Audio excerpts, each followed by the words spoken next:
Assalamualaikum warahmatullahi wabarakatuh. Selamat datang di kuliah Mekanika Teknik bersama saya Agung Fauzi Hanafi. Oke, awalnya saya akan menjelaskan terlebih dahulu apa itu mekanika. Sebenarnya mekanika ini adalah sebuah ilmu yang mempelajari bagaimana sebuah benda berinteraksi terhadap gaya yang bekerja. Jadi, ketika kita membicarakan mekanika, ini hubungannya nanti dengan gaya-gaya yang muncul pada benda tersebut. Sebenarnya eh, nanti mekanika juga akan dibagi lagi menjadi statika, yaitu mempelajari sebuah sistem yang dalam kondisi diam, artinya tidak berubah dari waktu ke waktu.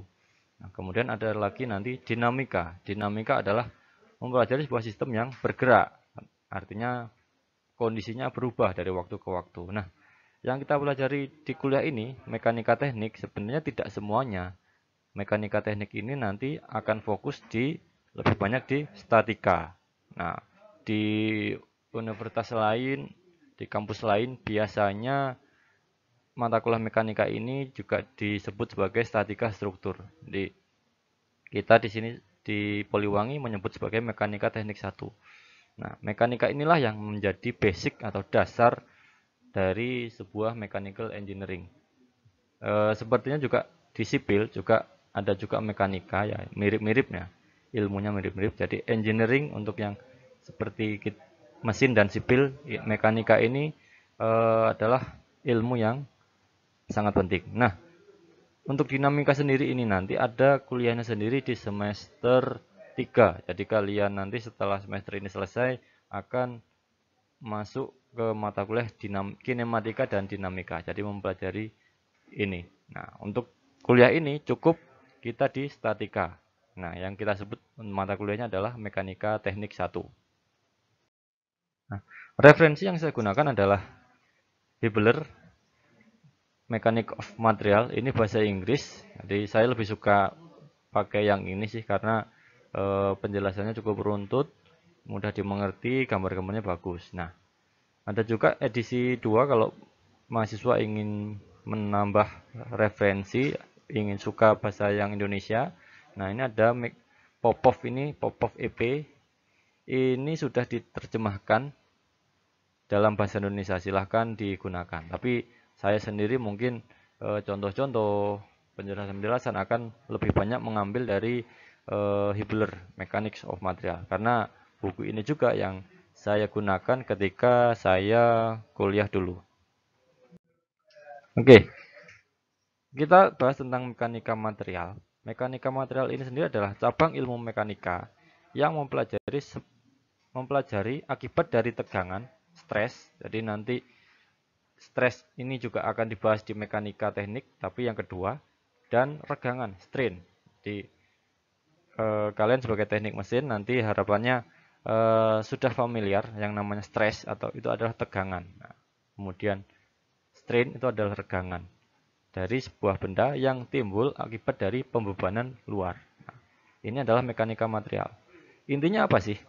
Mekanika material ini adalah kita eh, membuat penilaian atau memastikan sebuah material atau komponen yang mendapatkan pembebanan tersebut ini aman atau tidak aman. Nah, ini adalah sebuah keputusan yang penting yang harus diambil seorang engineer, di mana kita harus tahu ketika kita membuat komponen, apakah komponen ini aman atau tidak aman. Nah, bayangkan ketika kalian nanti ada yang membuat jembatan, nah kalian harus memastikan jembatan ini aman atau tidak aman. Nah, mungkin ada yang berpikiran, kalau begitu kita buat materialnya semakin besar, semakin tebal, agar materialnya aman, atau kondisinya aman mesinnya. Contohnya mobil. Mobil ini biar tahan benturan, dibuatlah platnya tebal-tebal. Nah, betul, itu dari mungkin dari benturan, dari pembebanan di luar, dia aman. Tapi ada kondisi yang lain. Akibat materialnya yang berat, mobil akan susah untuk bergerak. Artinya membutuhkan power yang lebih tinggi. Seperti itu. Selain itu, akhirnya untuk membuat mobil dengan kekuatan yang sangat tinggi, yang paling aman, akhirnya materialnya banyak, dan akhirnya mobil itu harganya sangat mahal. Nah, ini tugas kita sebagai engineer juga, selain memastikan eh, sebuah komponen itu aman, kita juga harus memastikan constraint yang lain atau batasan yang lain, misalkan harganya harus murah gitu. Nah, ini eh, yang harus dipahami ketika kita membahas mekanika. Nanti ada mekanika 1 dan mekanika 2. Nah, selanjutnya saya akan mengenalkan mengenai external loads atau pembebanan luar. External load ini artinya ya bisa dilihat dari terjemahannya. Jadi beban-beban yang diakibatkan oleh kondisi di luar benda itu sendiri.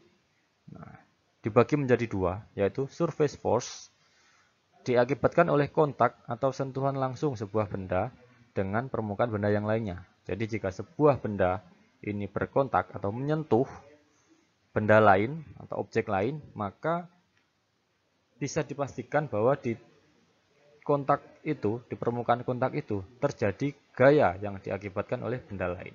Meskipun memang menyentuhnya kecil sekali, berarti gaya yang terlibat di situ ada sangat kecil. Nah, kemudian yang kedua adalah body force. Body force ini tidak diakibatkan oleh kontak atau sentuhan, tapi diakibatkan oleh medan gravitasi atau magnet. Nah, maka akibat dari kedua itu, maka akan muncul body force. Nah, maka di dunia ini, di bumi ini, semuanya pasti memiliki body force. Nah, ketika di luar angkasa, artinya tidak ada gravitasi, maka tidak ada body force. Artinya benda itu akan melayang-layang. Nah, artinya, nah di dunia ini pasti ada gaya yang membuat semua benda yang ada di bumi ini jatuh ke bawah, yaitu gaya gravitasi atau berat sebenarnya, berat. Kita sebut sebagai berat ya. Nah, contohnya ini, ada sebuah kotak warna coklat ini ya sepertinya, dengan massa M, ini diam di sebuah lintasan yang miring. Nah, clue-nya adalah, kata kuncinya adalah diam. Artinya dia kondisinya statik. Ya. Nah, ketika kita lihat lebih dalam untuk kotak itu sendiri, nah, jika kondisi kotak ini tersendiri ini, maka dia akan berusaha jatuh ke bawah. Nah, ke bawah ini karena apa? Karena gravitasi. Besar gayanya berapa?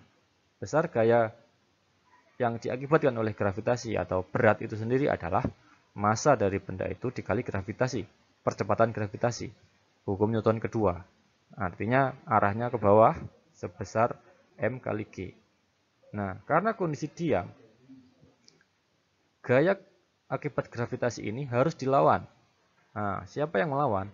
Ternyata ada gaya yang lain, yaitu gaya yang bekerja di permukaan dari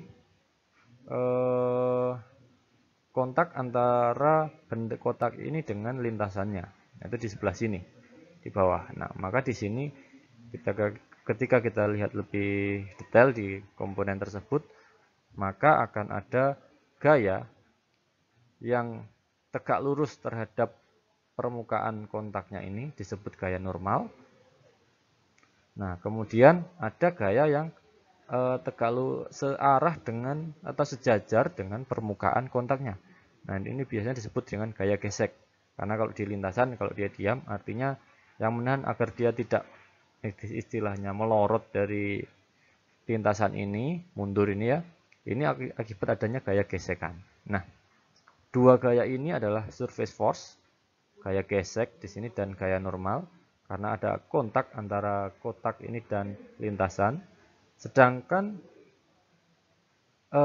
body force itu adalah ini, gaya berat dari komponen ini. Kita peroleh dari massa dikali gravitasi. Nah, ketika kita melihat ini tersendiri, ya inilah nanti yang disebut dengan free body diagram. Nanti ada penjelasan di belakang, atau diagram benda bebas. Jadi sebuah benda ini dipisahkan dari lingkungannya. Oke, selanjutnya saya akan membahas mengenai support reaction atau reaksi tumpuan. Nah, ini mungkin belum begitu nyambung dari yang awal-awal nanti, tapi nanti sepanjang perjalanan kita nanti akan digunakan. Jadi tolong ini dipelajari lebih dulu. Nah,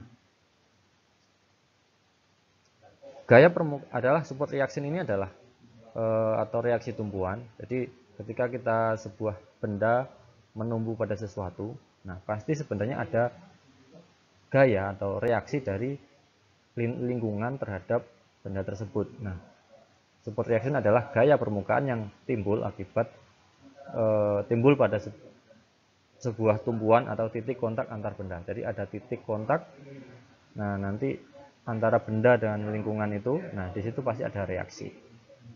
Rule dari reaksi adalah support reaction adalah jika sebuah tumpuan ini mencegah pergeseran, maka pasti ada muncul gaya di situ. Nah, kemudian jika tumpuan tersebut mencegah perputaran, jadi mencegah benda itu berputar, maka harus ada momen couple pada tumpuan tersebut. Nah, momen couple itu sendiri apa? Kalau momen itu sebenarnya kalau di mechanical yang disebut momen adalah gaya, nanti ada gaya dengan jarak terhadap sumbu putar. Ini disebut momen. Nah, untuk momen couple, ini couple artinya ada dua. Jadi ada dua gaya yang sejajar, yang resultannya 0, artinya dia nilainya sama, tarik menarik ya. Jadi tidak menggeser titik ini kemana-mana, namun dia mengakibatkan efek putaran. Ini adalah momen couple. Jadi momen couple ini biasanya disimbolkan dengan arah berputar gitu aja. Contohnya ini dua gaya ini bisa diwakili dengan seperti ini. Ini adalah momen, biasa disimpulkan dengan M. Nah, selanjutnya jenis-jenis tumpuan sendiri ada beberapa macam. Nah, contohnya misalkan ada benda ditumpu atau ditarik oleh kabel. Nah, maka gaya tumpuan atau reaksi tumpuan yang terjadi pada titik ini akibat oleh kabel ini adalah F yang arahnya searah dengan arah kabel ini sama. Nah, jadi ini yang gaya ini yang terlibat di tumpuan yang ada kabelnya ini. Nah, kemudian adalah tumpuan roller atau tumpuan gliding biasanya ya. Nah, ini adalah berarti dia hanya menahan arah vertikal. Gaya yang terlibat adalah arah vertikal. Kenapa? Karena ketika arah ke horizontal sini, nah ini bisa berpindah, artinya tidak ditahan. Jadi bisa kita pastikan bahwa gaya yang terlibat adalah hanya vertikal saja, hanya satu.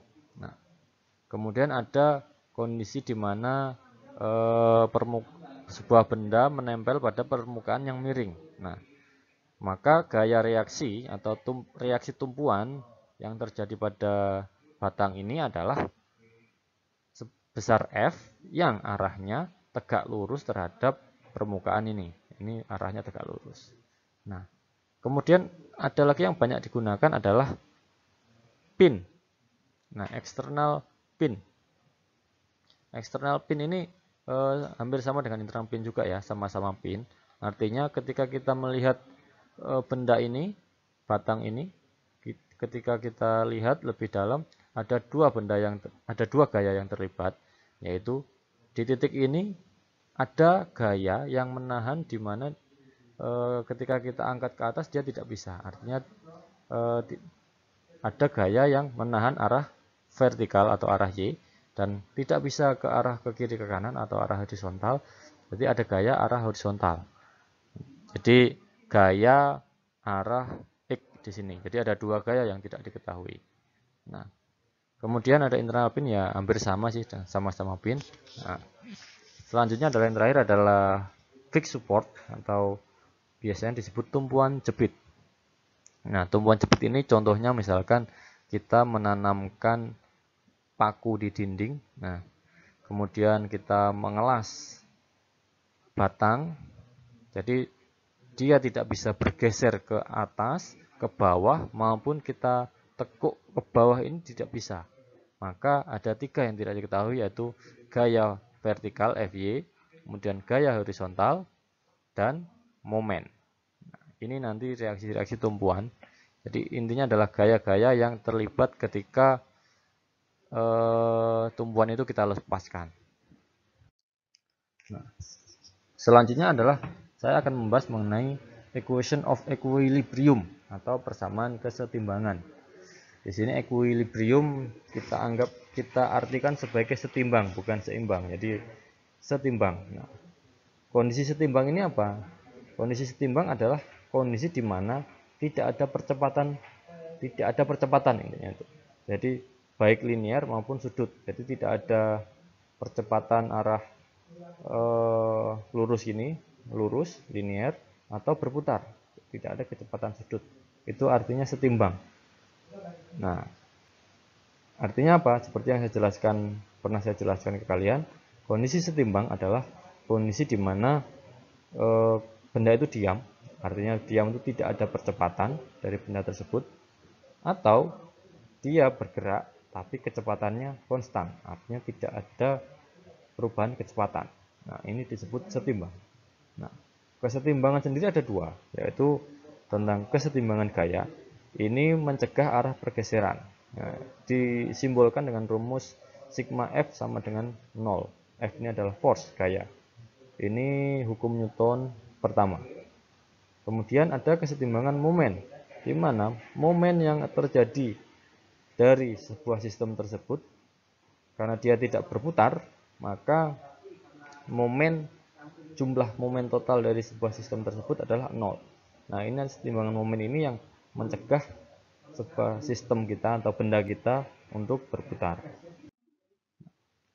Selanjutnya, nah ini yang paling penting untuk dipahami oleh mahasiswa juga, mengenai free body diagram atau FBD.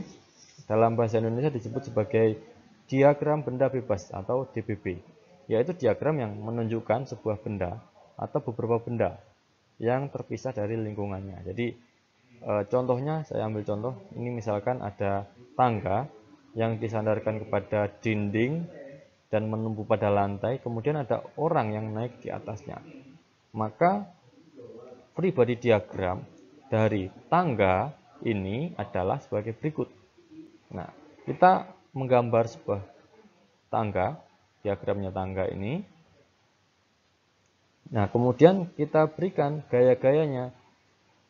Mana aja gaya yang terlibat. Nah, contohnya di titik bawah sini. Tangga ini yang tidak akan mungkin jatuh ke bawah karena ditumpu oleh lantai. Maka ada gaya vertikal yang menahan di sini. Nah, maka ada Fn2 di sini. Nah, gaya normal kedua. Kemudian di sini pasti nantinya akan ada kemungkinan tergelincir ke sini. Nah, agar tidak tergelincir artinya apa? Gaya di sini harus ada gaya yang menahan arah sini. Nah, maka FY ini ada muncul di sini. Nah, kemudian ada di sini kontak yang menahan tangga ini untuk jatuh. Maka di sini ada gaya lagi. Nah, di sini ada gaya. Nah, kemudian tangga di bagian sini ini diinjak oleh seseorang. Maka ada gaya beratnya orang ini. Berat orang ini ditumpukan ke tangga ini. Maka kita wakilkan kontak antara kaki orang ini dengan tangga. Kita ganti, kita gambar ke dalam DBB kita sebagai gaya ini. Nah, kemudian ada satu lagi, yaitu tangga ini memiliki berat. Nah, yang saya jelaskan tadi adalah surface force atau gaya permukaan karena ada kontak. Nah, ada satu lagi yang terakhir adalah body force. Jadi gaya yang diakibatkan oleh gravitasi. Jadi tangga ini memiliki berat, maka gaya yang terlibat di sini adalah body force. Di sini ada beratnya dari tangga ini. Nah, sebenarnya berat dari tangga ini terdistribusi sepanjang semua bodi ini, semuanya memiliki berat. Nah, tapi ketika diagram, maka biasanya kita akan menggambar posisi berat, gaya berat yang terlibat ini adalah di titik berat dari benda itu. Jadi untuk mempermudah ketika kita menggambar skema diagramnya. Jadi di sini kita anggap sebagai titik berat, yaitu di tengah-tengahnya tangga ya pasti. Umumnya biasanya di tengah-tengah. Jika kondisi tangganya seragam, nah, maka kita gambar F yang di sini adalah gaya berat dari tangga tersebut.